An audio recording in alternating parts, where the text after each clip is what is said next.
বরিশালে chief judicial magistrate আদালতের সামনে ককটেল বিস্ফোরণ হয়েছে। এতে আইনজীবীদের মাঝে আতঙ্ক দেখা দেয়। খবর পেয়ে দ্রুত ঘটনাস্থলে যান পুলিশের ঊর্ধ্বতন কর্মকর্তারা। এদিকে সাভারের নিষিদ্ধ জঙ্গি সংগঠন জেএমবির সদস্য সন্দেহে বিস্ফোরক সহ একজনকে গ্রেফতার করা হয়েছে। প্রেসার কুকারে কালো স্কচ টেপ মোড়ানো সদৃশ্য বস্তু দেখে স্থানীয়দের মাঝে আতঙ্ক দেখা দিয়েছে। বিস্তারিত জীবন আহমেদের ডেস্ক রিপোর্টে।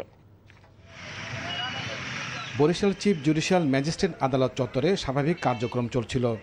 সকাল আনুমানিক 10টার দিকে প্রধান ফটকের সামনে বিকট শব্দ হয়। আতঙ্ক ছড়িয়ে পড়ে বিচারক ও আইনজীবীদের মাঝে। হুড়হুড়ি করে অনেকে নিচে নেমে আসেন।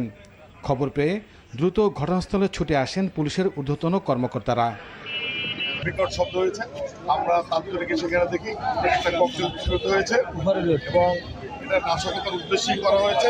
আমি আশা করব যে প্রশাসন যেন সেই লিস্ট ধরে তাদেরকে অতি শীঘ্রই গ্রেপ্তার করে রিমান্ডে নিয়ে এই ইস্যুকে তারা গুরুত্ব দেয়। বোম ডিসপোজাল ইউনিট ঘটনাস্থল থেকে নমুনা সংগ্রহ করেছে। এটি সম্ভবত ককটেল বলে জানিয়েছেন পুলিশ কমিশনার। আর সিসি ক্যামেরার ফুটেজ দেখে আসামিদের শনাক্তের চেষ্টা চলছে বলেও জানান তিনি। আপাত দৃষ্টিতে এরকম মনে হচ্ছে না, তারপরে পরীক্ষা নিরীক্ষা বলে আমরা পটকাই যাতে মনে হচ্ছে, বাট সেটা আরও সিআইডি এক্সপার্ট টিম যারা আছেন ওরা পরীক্ষা নিরীক্ষা করে হয়তো আরও বিস্তারিত বলতে পারবেন।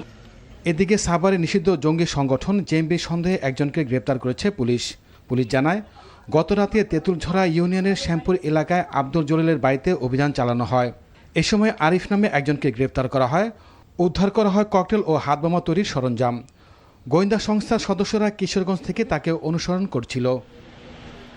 এছাড়া সাভারে প্রেসার কুকার বোমা উদ্ধারের ঘটনায় জনগণের মধ্যে আতঙ্ক ছড়িয়ে পড়ে। পুলিশ জানায়, সাদাপুর গোপের বাড়ি লালটেক ঘোড়া মসজিদের মাঠে স্থানীয়রা একটি নীল রঙের প্লাস্টিকের ড্রামের মধ্যে কাপড় চোপড় সহ প্রেসার কুকারটি দেখতে পায়। এই ঘটনায় বোম ডিসপোজাল ইউনিটকে খবর দেওয়া হয়েছে। জীবন আহমেদ, এনটিভি নিউজ ডেস্ক।